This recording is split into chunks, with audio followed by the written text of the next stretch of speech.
All right. Good evening. We will call the Planning Commission meeting to order at 7 o'clock on the nose. Check us out. Okay, so first we'll do roll call. Vice Chair Murziak Present. and Commissioner Hurley Present. and Commissioner Lavoy. Present. Okay, and we have a quorum. Now we'll move forward to the approval of the agenda dated June 15th. Do I have a motion? Move to approve the minutes as written. Second. All right. The minutes for June 15th are approved. Oh, sorry, all in favor? Aye. Aye. All against? Excuse me, Chair. Uh-huh. You've jumped down to approving the minutes and you haven't actually approved the agenda, and there needs to be a change to the agenda this evening. Dang it. Okay. Well, can the minutes still hold if we're almost done with that? Well, this might be a good time for me to introduce you to our new legal counsel. Nick Morton with Ogden Murphy Wallace should be online, and hopefully, Jimmy, if you see him, can you promote him? Oh, he's here. Okay, good. He has been brought on as outside counsel to help fill in after Robert's departure. Okay. And so he'll be joining our planning commission meetings to help us navigate everything going forward for the foreseeable future. So Nick, I know you're on there, so feel free to jump in anytime. Okay, great. Nice to meet everybody. Fix that. Hi, Nick. Okay, so let me start over. We did roll call. First, we need the approval of the agenda, which we do need a adjustment made. So I am going to make a motion to remove new business item 2, the historical design review application. Can I get a second? Second. All in favor? Aye. Aye. All against? Okay, so we will modify our tonight's agenda accordingly. And then we have a public comment.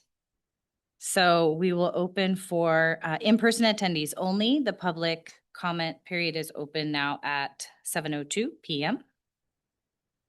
And as we have no one present, unless these are presenters, correct? Yes, they're Okay. with work. Yes. Then we will close the public comment period at 7:03 p.m.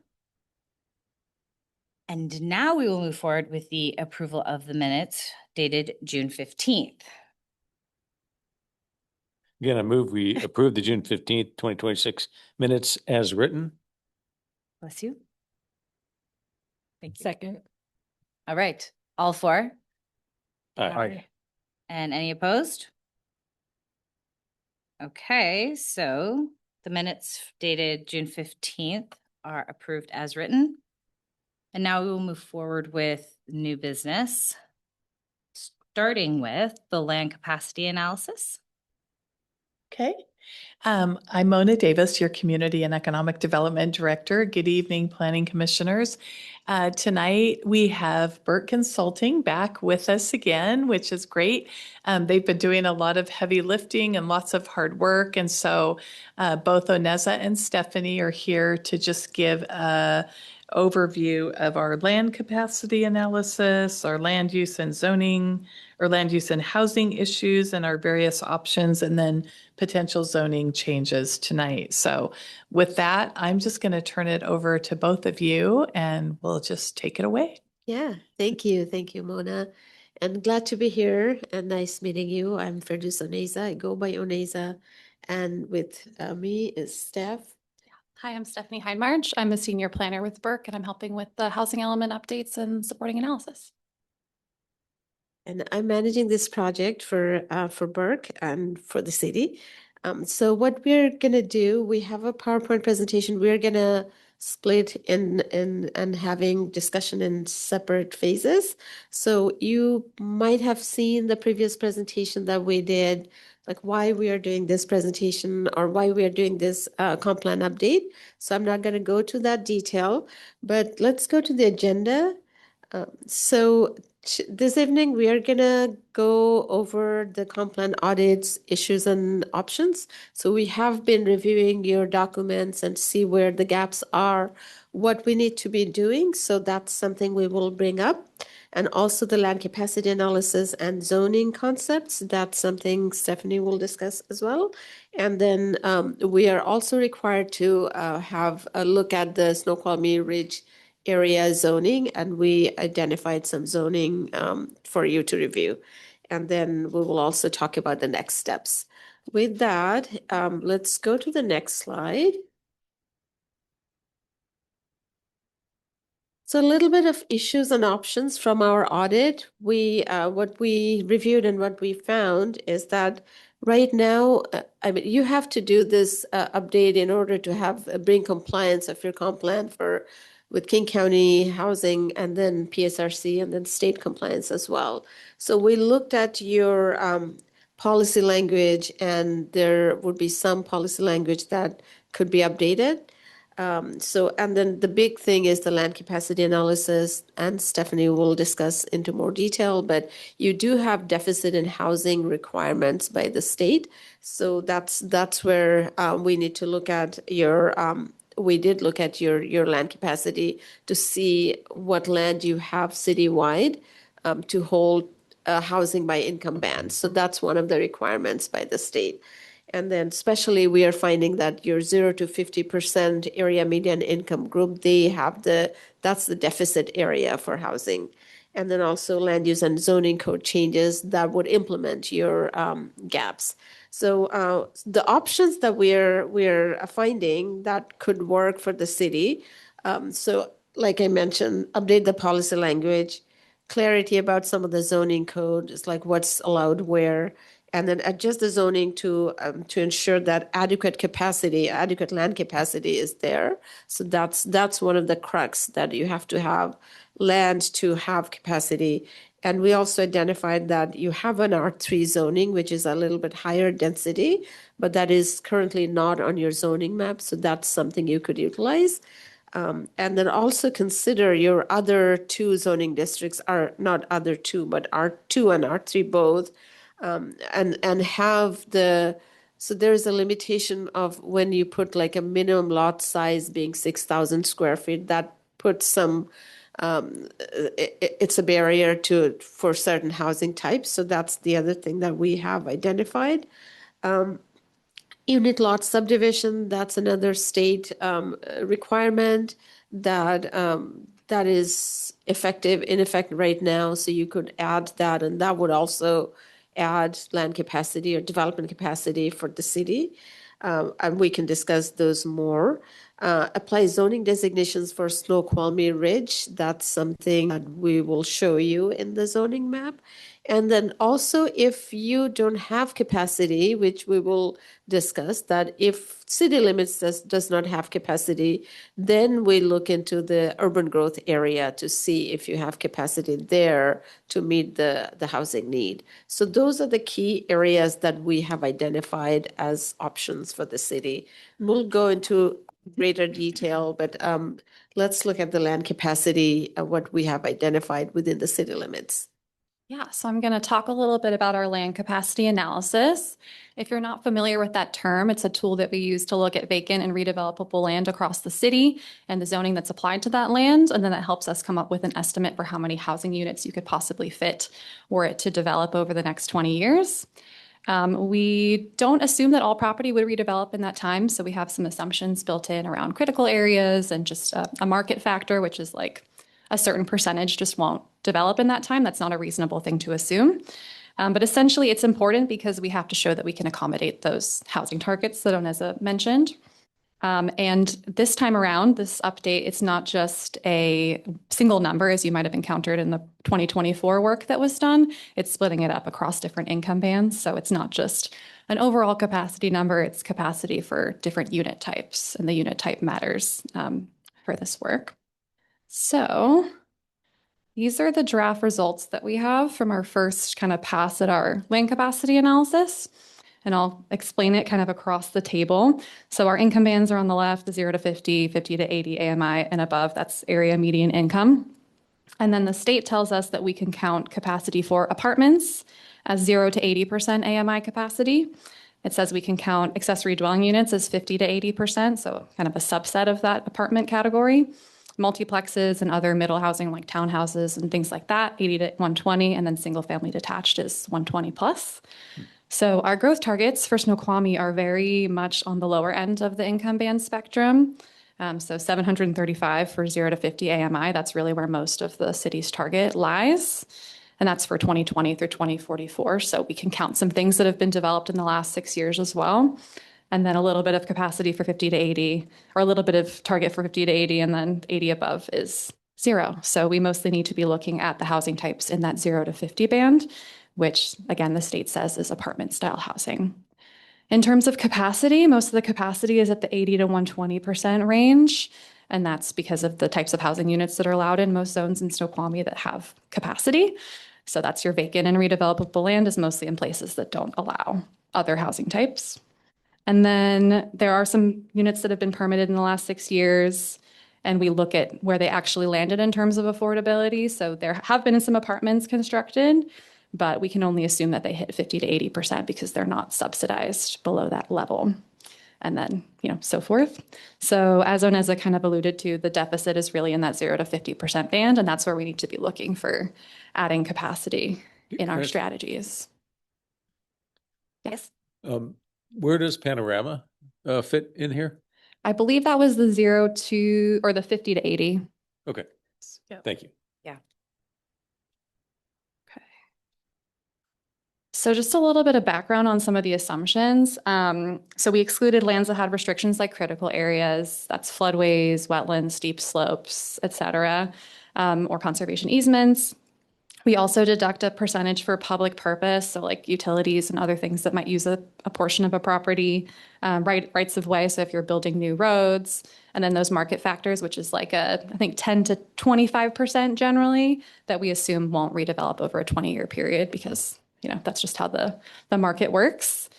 We did include some assumptions about public parcels that have potential for development, and we'll cover those in the next couple of slides. And then we looked at a maximum density per acre in your high density zones based on what your zoning code says is allowed. And then we also assumed some splits in some areas that allow both residential and commercial use. So your form-based mixed use zone, we assumed, maybe 70% residential, 30% commercial. Your commercial areas also allow upper story residential. That's like your business, retail, business general, et cetera. But because that's a more commercial leaning zone, we assumed a lower percentage for residential there. And I think that's only allowed on the upper stories. So that's also part of the calculation. And so we'll talk through some of the solutions or possible solutions that we found. We did look into some other things. That was looking at some more vacant sites. Some of the vacant sites had too many critical areas to be helpful for this strategy. We also looked at potential density bonuses for religious organizations. That's a strategy that some other cities take, is giving religious organizations the option to build higher density housing if it's affordable. But it looks like most of the property that's currently owned by churches in Snoqualmie has lots of critical areas on it. So it doesn't show up as vacant or redevelopable land because that all gets deducted. And then we also looked at potentially expanding your form-based mixed-use zoning near the existing zone, but it's pretty built out. So it doesn't, again, give us much capacity to add. So we have that deficit of 579 units for the 0 to 50%. And the city's role is really setting the regulatory environment to make those apartment buildings possible or multifamily possible. The city is not responsible for building them or like making sure that 100% that they get built, but you do have a lot of sway over what gets built through development regulations, incentives, that kind of thing. So we'll go through some options to rezone to add capacity, but maybe I'll pause there for questions. Well, yeah, you had initial number of over 700 Yeah. in that 0 to 50, and then you had that we had some approved for build. What was that? Yeah, so that was the business zones. We weren't counting the upper story residential. We were saying that all of that land was available for commercial. So we added that into the model since then. Is that like a previous draft of Where was that? You mean in the table? Yeah. Oh, in the table? Yeah. Oh, okay. Oh, this 735. Okay, so the 735, that came from King County. Right. No, the 156. Where is the 156? Oh, that would be your form-based mixed use and your business general business retail, those So it is zones. not built. It's not built, yeah. That's capacity. That's where you have vacant or redevelopable land that is zoned for apartments. Right, but I'm curious, is it the mill site? Is it, I mean, where is it? Where's the 156? Do we know where it is? I don't know off the top of my head. We will be doing a map showing, but we don't have that They're all available. Form-based mixed use Yeah. and business general zoning. Yeah, those are the only, Downtown. Didn't include the mill site because that's a separate development agreement Okay. yeah. place. No, 156. I mean, Panorama is only 90. So when I saw 156, that's a pretty big number. Yeah. I was just curious where it was. So we look at the assumptions, like 50% like in commercial zone. So if you have like ground floor retail, then some development could go at the upper floors. And the same with form-based mixed use. Yeah. So that's where our assumption says that some developments could go there. Or second floor. Okay. Okay. Mhm, yeah, right, second so and above. Existing developments that we build a second floor onto, or new developments that would be built with a second floor included? There's a bit of both in that. The model like assumes, depending on the value of the building and the ratio of the value of the building to the value of the land, it will get flagged as redevelopable. So it kind of depends on the site. But it could be upper stories above something that's there, but I know depending on the construction, that could be challenging to do in practice. Yeah. Thank you. Any other questions? Yeah. So sure. does your model assume as part of that any changeover from office use to residential? It does not. It doesn't build in like adaptive reuse of existing buildings or like conversion of use. Yeah, it's a good question. Okay, I think we're good to move forward. Okay.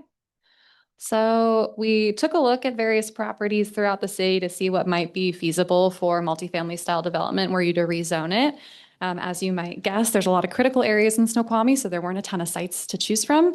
And I think in your 2024 work that was done, another consultant team did a pretty thorough analysis of what was out there and ran into some similar challenges.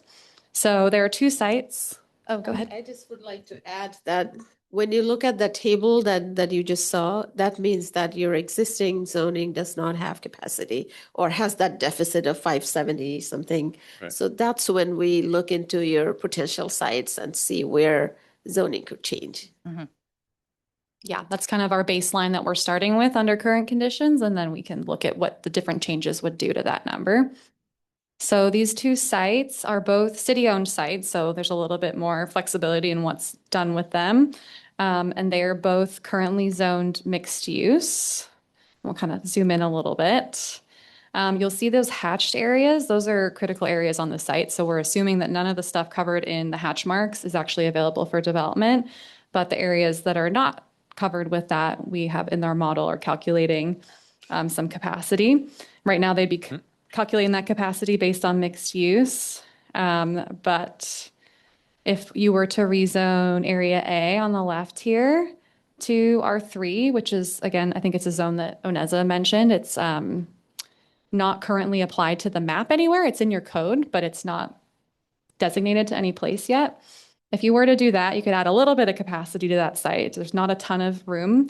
And actually, I think there was a site-specific wetland study done on this one in the past round of review, and it was a smaller number than they expected for that site as well. So 22 units is based on about an acre of that actually being developable, and then you pull out all your other assumptions. Could you define that shaded area again? Oh, it's critical areas, so that's like wetlands, steep slopes, other protected areas that would be hard to develop. But you've got a whole housing area in the middle of one, just to the left of the A, if I'm reading that right. Which one? Oh, this one here? Yeah. In the middle? Oh, go left and down, that whole little circle down there. Yeah, down a little bit. Not Down the here? white. The whole circle right here is, It's developed. no, I know, but it's shaded. Oh, So you're saying Oh. already developed in a critical area. Yeah, I think that is the case. Yeah. Okay, I just wanted to clarify. yes. I guess question for Director Davis. A is that's that Habitat for Humanity site. Is that generally in that neck of the woods, if I'm remembering correctly? Sort of. It's next to the Habitat for Got Humanity it. site. And A is the piece of property that the city owns that we were interested in going out for a request for proposal on seeing if we could get an affordable housing project on that site. It's heavily encumbered. It's about 13 acres, I believe, and we figured like 1 acre was developable on that site.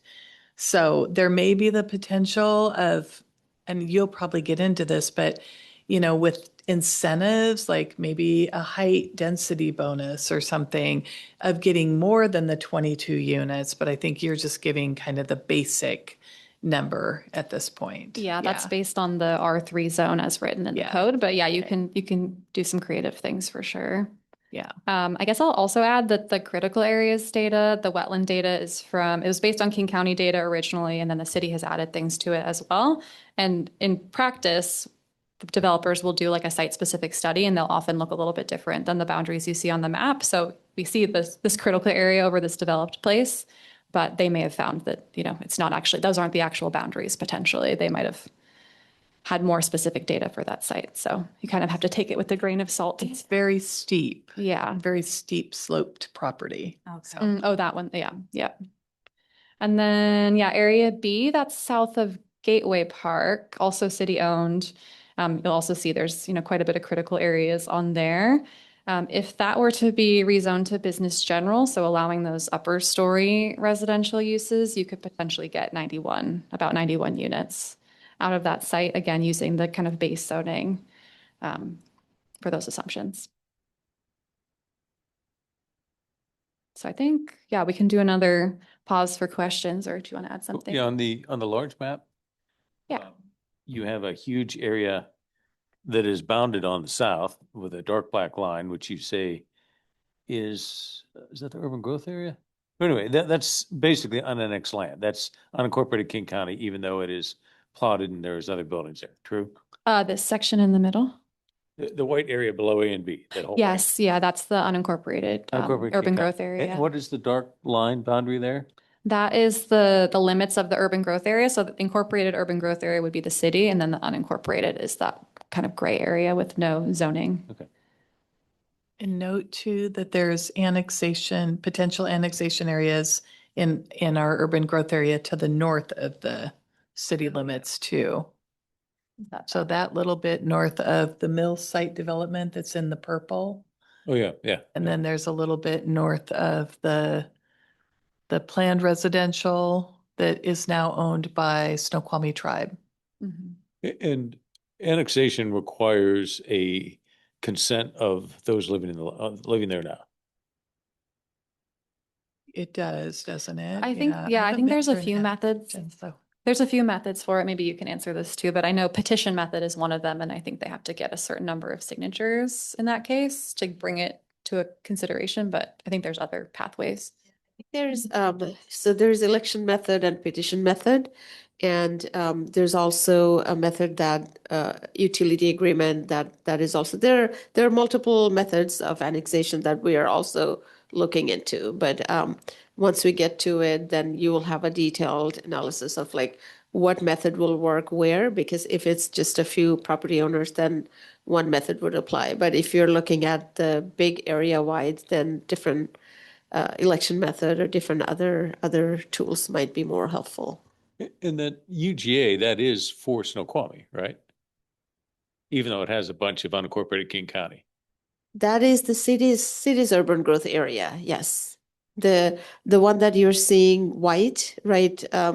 Not gray, but the white area. That is the city of Snoqualmie's urban growth area. King County also identifies that as a potential annexation area, PAA. Even though it's unincorporated King County right now. It is in the King County, yeah.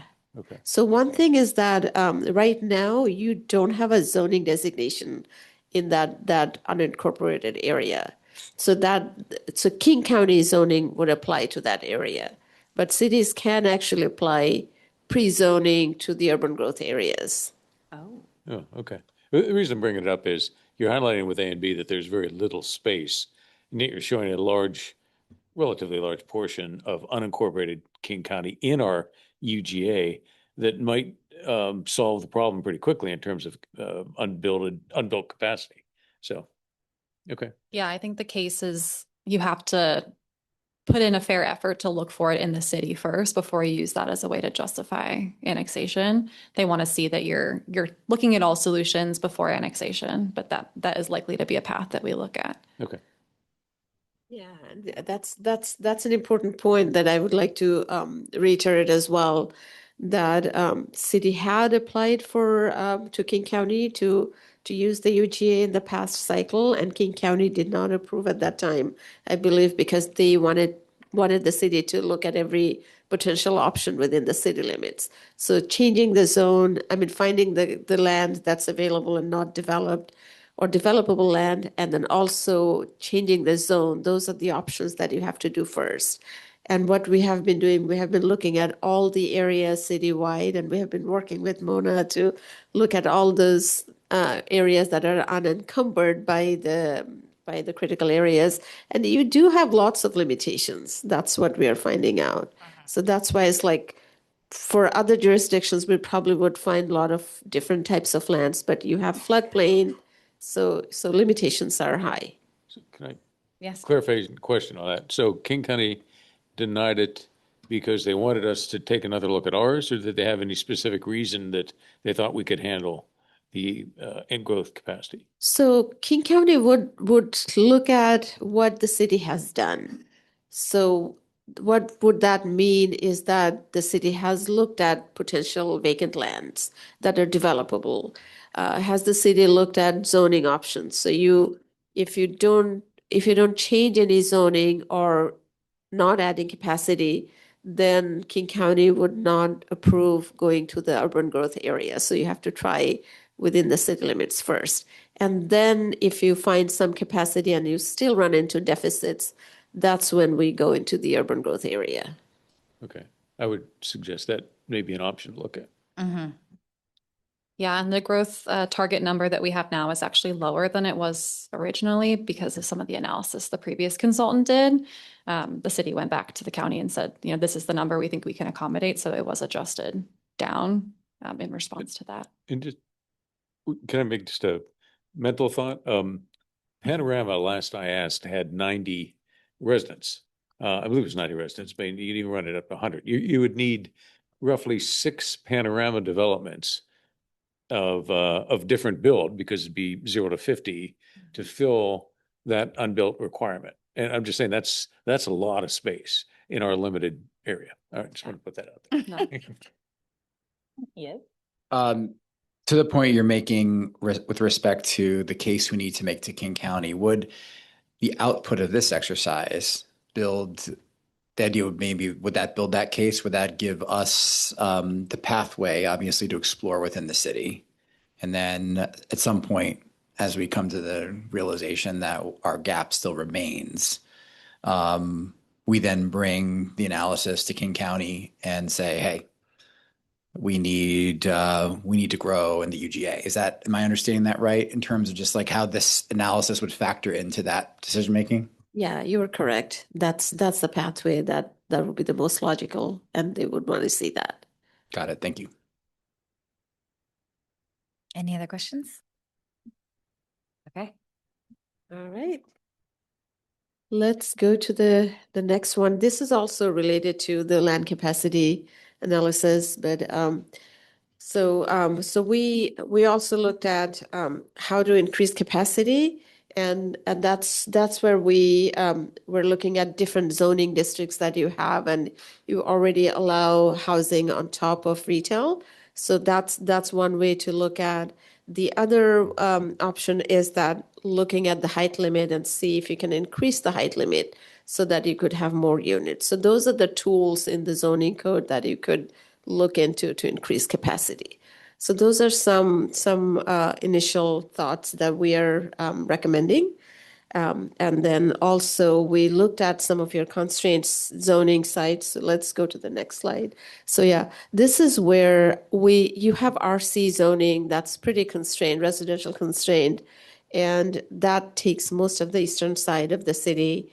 And we are looking at, and this is floodplain, so this has limitations.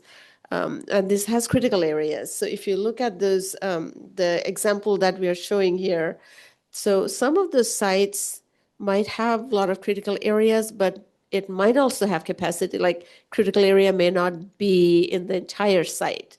So that would need a site-specific review. But also if you could look into some of those sites like this one, an example, and see what's in the map, what's available, and then see if there could be some creative way to add some housing there within the constraint of environmental regulations. So those are the other, we're trying hard. So those are the things that we're looking at. Yes. We also talked a little bit about how you have some zones also in your floodplain that allow more intense development, but the residential constraint is pretty limited, just to single family, very large lots and accessory dwelling units. So that just came up as a question for us, that you have some zones in the floodplain that allow more intensity and this one does not, and you might have some space there. I think floodplain development has some really specific considerations that come with it, even if not in the other critical areas that are mapped here. But it is something potentially worth looking at. Do you understand that? I think so. So you're saying in the floodplain, Yeah, with the certain building requirements, yeah. we have the option to build much higher density housing than is currently zoned. Is that what you said? If you were to rezone those sites, so under the current zoning, it's not allowed. But if you were to rezone those sites, it is possible. In some places, they do build higher density housing in the floodplain. And you have other parts of the city that are in the floodplain that you already allow more, higher buildings, your commercial, I think a lot of your commercial zones in the floodplain, form-based mixed uses in the floodplain. This zone is also in the floodplain, and I think that was the rationale for zoning it this way, but we're kind of questioning that rationale now that we look at the big picture. So you'd put it on stilts or something. Yeah. That's interesting. Okay. Commercial is typically allowed on the first floor in a floodplain, and then you can put residential Mhm. above it. But you typically cannot just build residential on the bottom floor Well, of that's the what I wanted to floodplain. clarify. I heard Yeah. if we rezone it as higher density Mhm. and just build it straight up residential, I guess they'd put it in stilts or something like the high school, then that'd be fine. You'd Or have park, to put the have parking garage commercial on the underneath. bottom. What's that? You'd have to have commercial on the bottom. Or parking. Yeah, or parking. I think parking. that's Yeah, another depends on the option. location. Yeah. Yeah. Okay. So there are ways to do it. It's a little bit more complicated than a standard site that doesn't No, have I that. didn't know that. I didn't know floodplain was available. Okay. Commissioner Lavoy? So my question is related to that. So you said it's more complicated. So is that likely to pencil out for 0 to 50% AMI, or is it, given additional constraints, it's more That's a likely to be really more good, expensive? very good question. Yeah, I mean, I don't know enough about the developer side, but I would assume that that comes with some questions because they have to, I think to get the insurance, they have to show that they're doing certain things with the building. And I assume that's more expensive. So it's a good question. Yeah, so we're finding out that this can have capacity, but we don't know yet. It's like if it's an apartment building or high density building, then there might be some capacity. But again, that comes with development constraint. Okay, I think, All right. yeah, keep going. Okay, so let's go to the next slide.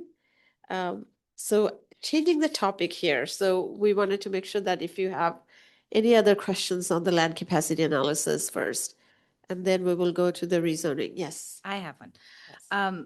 How do they define apartment, if that's a requirement from King County?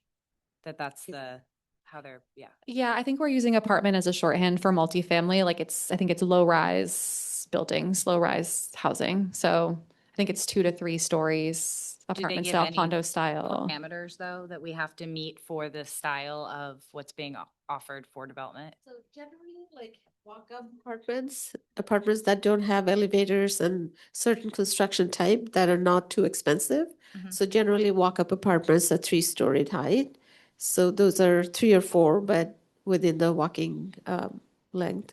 So those are generally considered for affordable units. Okay. And also, I mean, we would also have to look into the market to see what's affordable in your market, and that's going to be our next analysis. I can add one more thing. So there's kind of, there's a couple parts to the state requirements. There's this capacity side where we have to show that you have enough available. And then there's a removing barriers side, which is like adding incentives, looking at your code, making sure there's not stuff in there that's making it impossible to actually build it. And so that's how the state has you tackle it, is like, do you have the physical land available for it, even if it's not subsidized? And then you have to look at other options to make it easier to make it happen, but you're not, they don't expect cities to be able to make it all happen. It's just kind of setting the environment in which it's possible. Yes, Commissioner LaVoy? Yeah, so on that note, my question is on the increased heights. So the capacity for the extra 75 to 100 units, that's across AMIs, right? That's not the 0 to 50% necessarily, or is this assuming that you're doing it as like a bonus, where if it's a certain number of units are at that, then you get the extra floor? So it's just assuming that you would allow it outright in this case, and that adds to your capacity number. And again, the question of, is it subsidized, or like, is somebody building it as a nonprofit project? That's not really considered as part of this, but it will come into play in our removing barriers piece. So, I mean, that's a great question. I think the reality is we might find the exact right number of units that could fit apartments, but you're not going to see 100% of that probably be subsidized affordable for 0 to 50. So these are good questions. One other question. What is the AMI based off of? What's the area? You wanna go ahead? Yeah, I believe That it's in King County. It's King County? Yeah. Okay. It is. Yeah. Average median income. Mm-hmm. Okay. Do we have any other questions before we switch topics? No? All right. All right, so the other task that we actually, this is also from the requirements from PSRC, that your entire Snoqualmie Ridge has one mixed-use zoning. So they had asked to look into specific use and look at the appropriate zoning for each different uses. So we looked at your Snoqualmie Ridge entire mixed-use area, and we looked at your developer's agreement and all the documents that you have to translate those into a potential zoning that would match. So we looked at your reach development agreement. We also looked at the critical areas. So there are lots of open space, and then also look at uses that we know that it's going to be park, it's going to be school. So we know we were discussing with staff about those hospital sites, and then we matched with the city's zoning. So we applied city's existing zoning, like whichever would be the closest zoning for those areas. We also did some of the adjustments on the side because sometimes it's like it's close match. So we made some adjustment in the designating the zoning. So let's go to the next slide. So if you look at the entire area on the west side, basically all the green, I don't know how to show that, but let's see. Yes. So that area, entire area right now in your zoning map is mixed use. So it's all one big brown. So in order to comply, we looked at all those densities that are there right now, and we provided, we allocated like R1, R2, and R3. Those are the zoning that you already have. So we designate those, and then some of the commercial areas, business general. And then also some of the public school site that is gray. Public facilities is one new zoning that the city, I think, will be considering, because you don't have in your zoning code right now any specific zoning for public facilities. So if you have a school site, if you have a hospital, do you want to have it something different? It's public use. So that's one thing that we're proposing here. Uh, Office park, those are existing. So public facilities is the only one. And I think you already have utility park as one of your zoning designations. So those are the ones we use for some of the, like the King County, the one on the east side of that big pink area. I think that's PSC property. So we looked at that for utility park and a few other utility areas that you have. So we designated those. So basically, we're translating the entire one mixed use to have like a breaking it down to different uses that are on the ground or that are planned for a future, like the school site on the northwest, that big rectangular gray, that's vacant now, but we understand that that's going to be the school site, so we looked at that as well.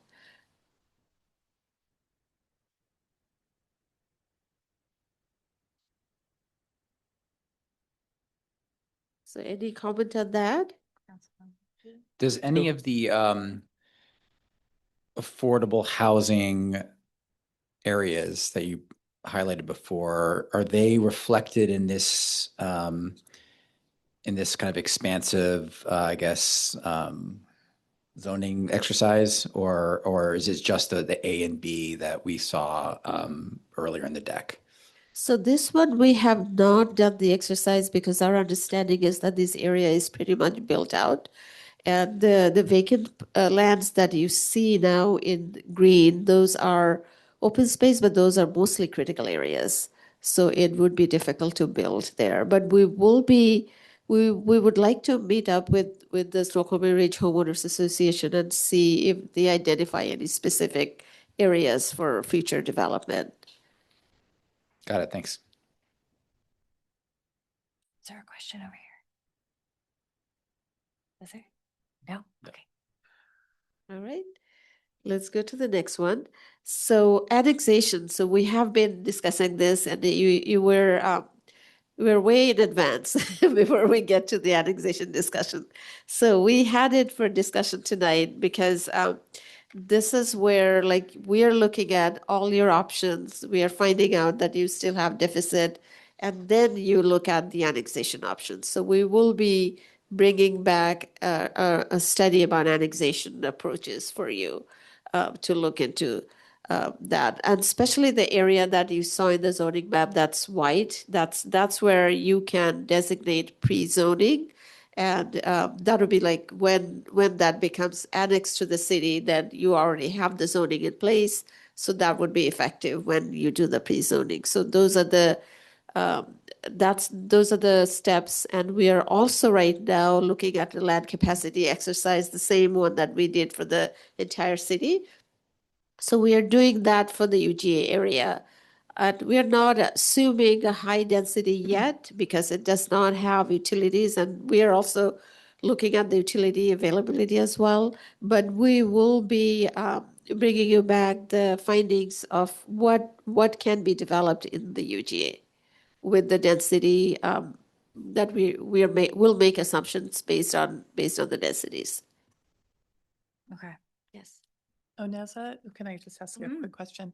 So that would be on the future land use map in the comprehensive plan, correct? Correct. So you wouldn't designate that on the zoning map itself, but on the future land use map, it would show future zoning in the annexation areas. So you could do both. You could do the future land use map. Right now, future land use map has one big residential and there are actually three major land use designations. So you could actually change that in the future land use map. But even also in the zoning map, you could have like pre-zoning and match with your existing zoning, but show that as pre-zoning. So it does not have to, you don't have to implement that yet, but you will just be ready when that becomes annexed. So that could be an option. Okay. This is a little off topic, but what is the process then? Are we applying to King County for that pre-designation? Or do we just state it? How does that go? I believe that you could do pre-designation and Steph jump in, but I think you could do that in-house. But for the whole entire annexation process is a King County approval process. Sure. So it has to match. Yeah. Okay. I think that's correct. Yeah. Yeah, that's my understanding. Okay. Okay. All right. Sorry. Sorry, one more question. So, when you're looking at the UGA, what assumptions are you making with respect to projects that might be in flight or in a not yet approved but pending phase? Yeah. So that would be part of the land capacity that we generally. Yeah, I think we're aware of some potential projects in that area or things that are on the city's radar. So we're thinking about that. I think when we go through the exercise of the land capacity analysis, anything that's permitted will play into that. But future things might not. But if we know the locations of things that have been proposed early stages, we can think about that if we're applying pre-zoning. Just a quick follow-up. And then I would say might be interesting if to perhaps if certain projects don't pan out or if they don't advance, to have the entire UGA looked at, right, with respect to the analysis you're planning to do. So not assuming anything will or will not go forward, I think would be interesting to see, just to have as blank canvas as we could have might be an interesting look.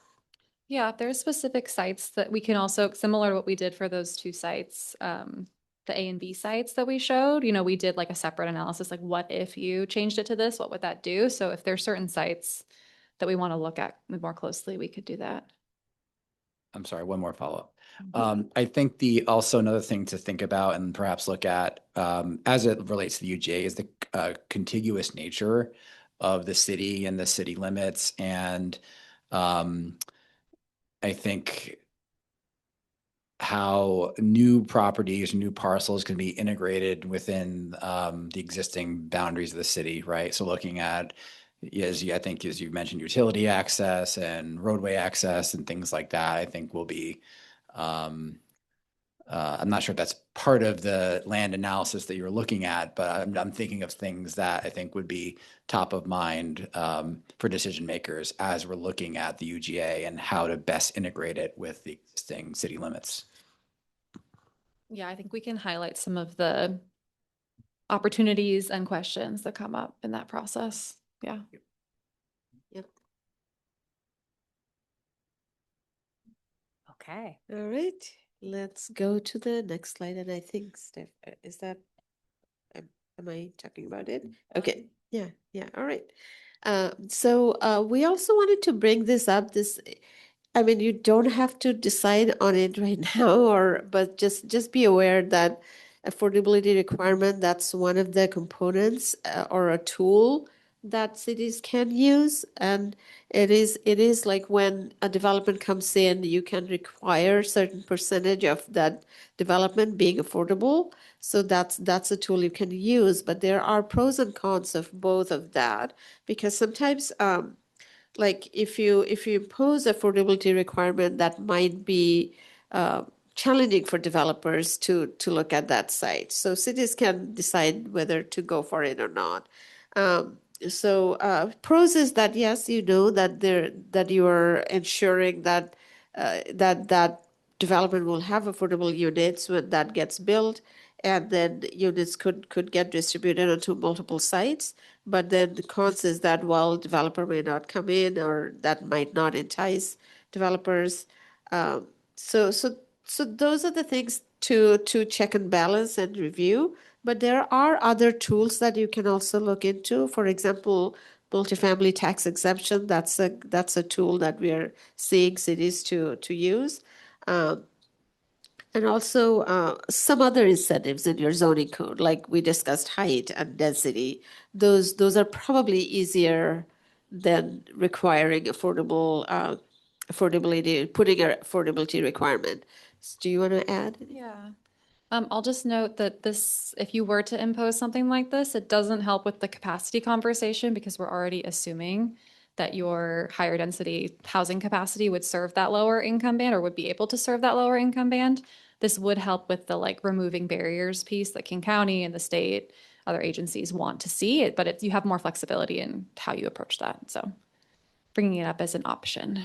Can I clarify? So you're saying that you're already assuming in the developable land that we have currently that there will be affordability included in those future developments?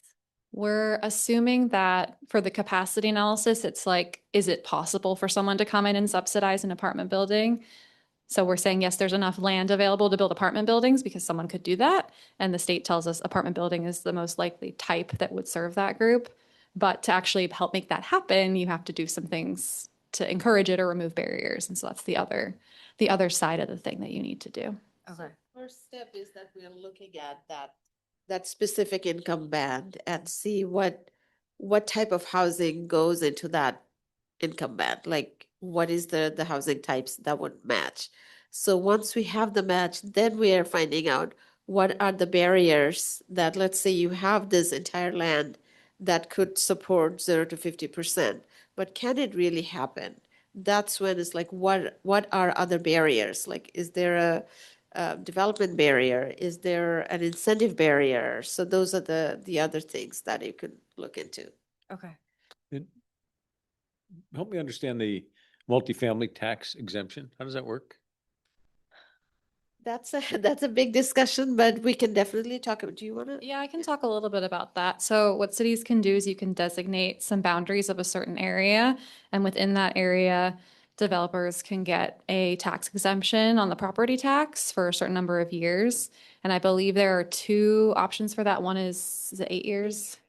8 and 12 years. And I believe one of those assumes that they build some affordability. That's like, basically it's a trade. If they build some affordable housing, they get this tax exemption. And I think different places will also give bonuses for height and things like that. But it's essentially giving them something. And in return, in return, you get those housing types that you're looking for. And it's all aspects of the property tax, including schools and everything else?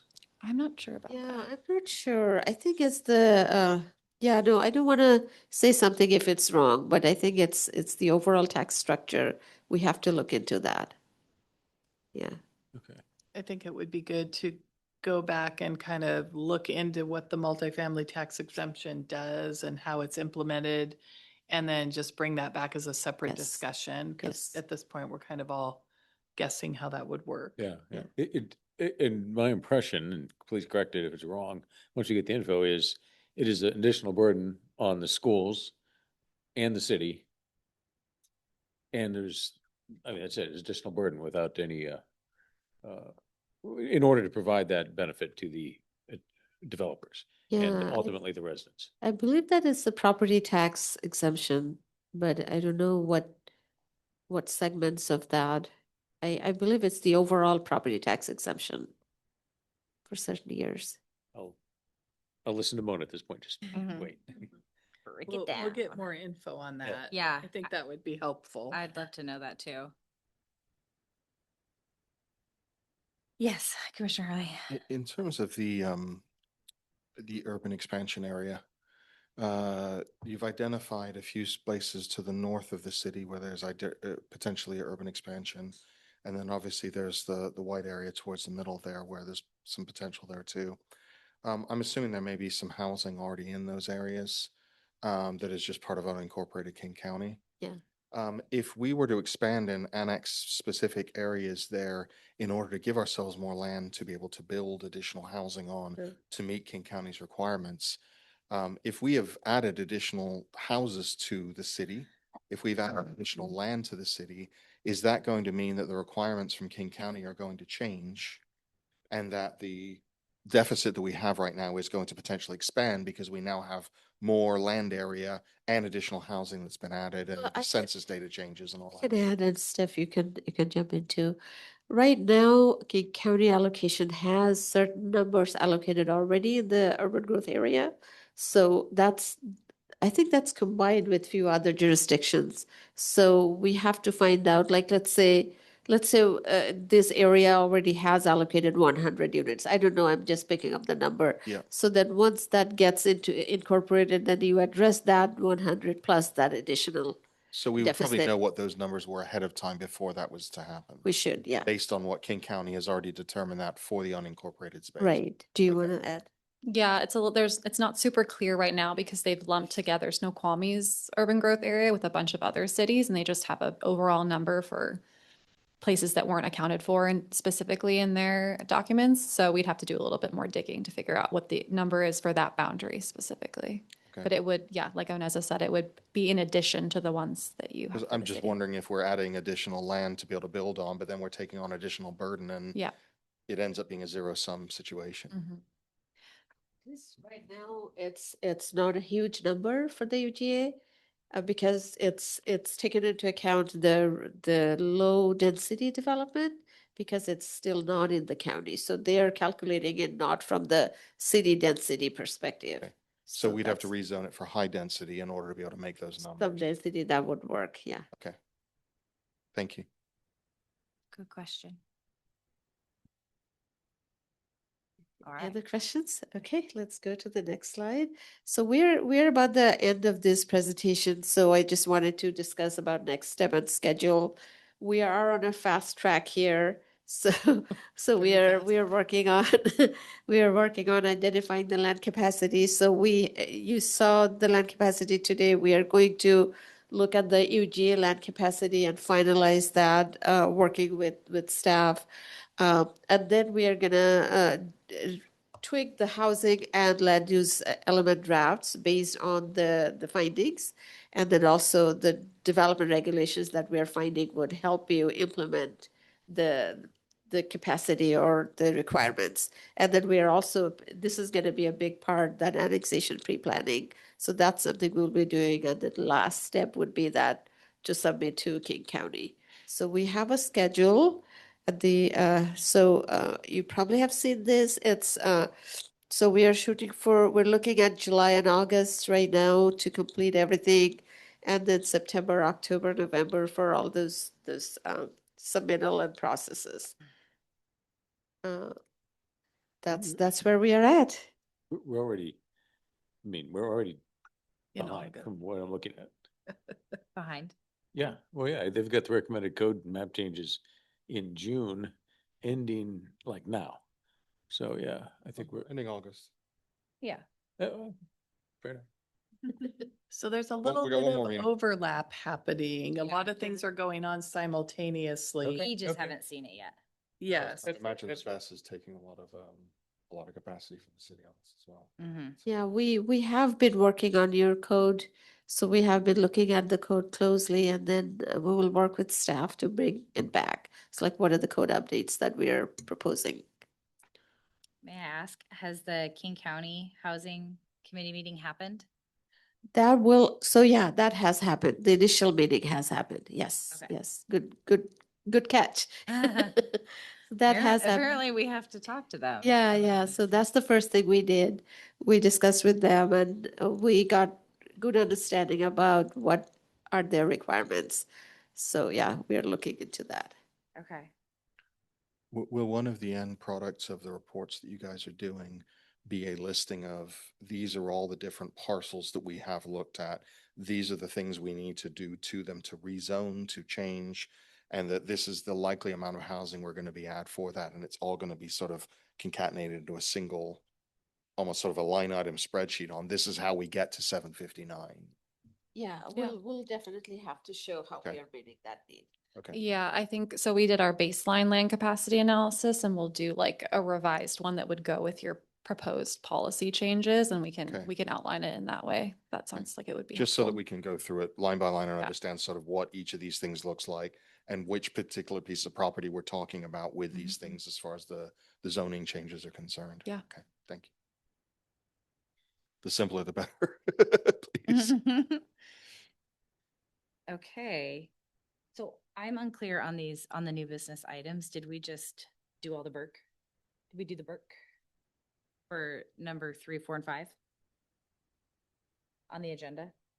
Oh, are we completed with Yeah. this? The last slide we had, so yeah.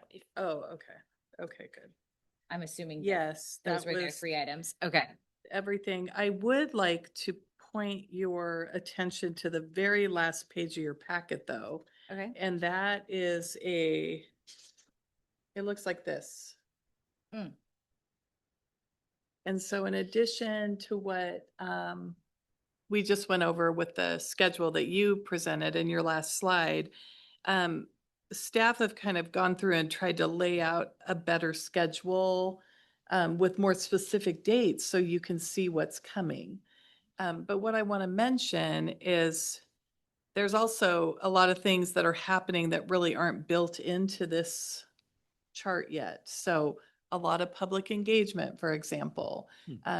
You'll find that staff are having booths up at Music in the Park and up on the ridge when they have the Snoqualmie block party, I believe it is, up on the ridge. We're going to the HOA. There's a picnic coming up, I think, at the end of August. So we'll be at that because we're really trying to give as much outreach as possible especially to the residents that live up on the ridge, to let them know that, this is happening. We don't want there to be, we don't want to get to the final hour at the city council meeting or when we have our public hearing here at the planning commission and maybe have nobody show up and then get to the council and then say like, I didn't know my zoning was changing. And so there's a lot of things going on, like I said, simultaneously that the staff are trying to do. And then in addition to this work, which is the most important thing that we're focusing on right now, we're doing a lot of things, as Burke is working on this work to bring to us to share. Allison's still working on the mobile food vendors code rewrites and the sign code. And so we will populate some of these dates that it doesn't look like we've got a lot going on. There's a lot going on. And so we're going to be trying to plug and play. We did have a design review board item coming before you tonight that we unfortunately had to cancel at the last minute today. And so I'm hoping that we can get that back at the August 3rd meeting. And if you look at this chart, you'll see we don't really have anything on August 3rd. Well, we do now. And so I think you will find that there will be opportunities to be plugging some of this in along the way. And so I just wanted to let you know that this is our primary focus, but there's a lot of other things that are happening too. So your attendance at these meetings, so we have a quorum, highly valued. We've got a lot of really interesting topics that are coming up that we need good input on, and just having you dive into this with us is really helpful. We built in a couple joint meetings between the planning commissioners and the city council so that we can give a presentation and you can all hear the same thing. So we're trying our best to make sure that there's no surprises at the end, that we're being really transparent. We're trying to get everybody's input. And at the end of the day, we'll have a really good product to submit to Commerce and PSRC. Yes. And I will just reiterate, since we're kind of light, just communicating if you're not going to be able to make it, so we know we have a quorum. Okay, so yes. So with Burke, I have two things. One, it always feels like we're, again, alone doing something. Is there any benchmark city in Washington similar to us that is further along than we are? And I'm not saying it changes any of the scheduling thing, but that we could just learn from. Because if so, that'd be kind of cool. So the second thing is just kind of a what if. I saw this in California. I lived there a number of years. And there was a town who really had a problem with affordability. And when they did this, they would segregate some houses for first responders or teachers, because I actually substitute teach, and a lot of those teachers are having killer commutes, so like an hour and 15 minutes and stuff like that. And it'd be kind of nice if when we do this, we could actually designate some of them for our first responders or teachers. It's a great idea. So those are my two things on that. I have one thing separate from that. Yeah. Okay, I love that. Do your second thing. I was going to say, can we take just 2 seconds to let Councilmember Washington grab whatever he needs to grab from the CD committee meeting earlier? I think he might have left some of his things here. Grab it. Ah. Sorry. Oh, I okay. am so sorry. Thank you. Yeah, thank you. Okay. Sorry for my words. Perfect, no problem. Okay. All right. You want the second thing? Now? I'd like the second thing. Yeah. Okay. Before we got here, I pre-read the business item number 2 and was pretty dismayed.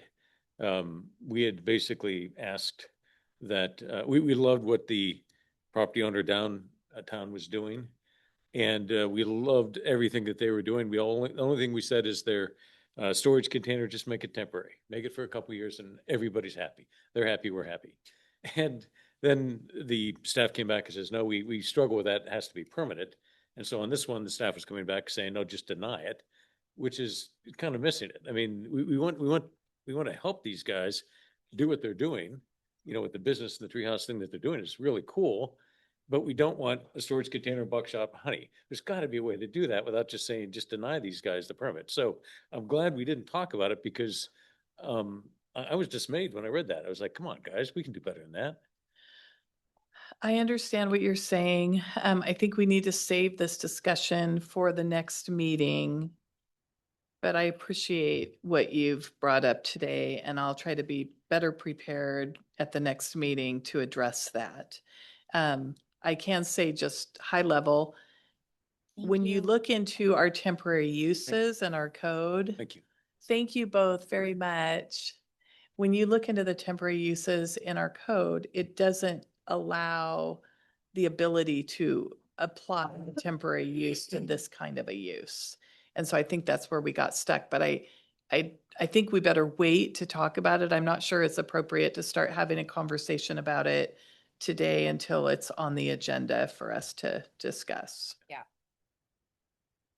Do you agree, Nick? I'd encourage waiting till the next meeting when it's on the agenda. Yes.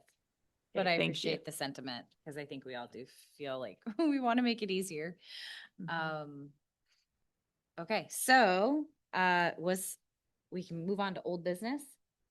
Is there old business? No old business? Okay. Well, if there's nothing else, then I believe we can make a motion to adjourn at 8:06. Do I have a second? Second. Second. All in favor? Aye. All against? All right, we are adjourned. Thank you all. That you were just gonna go.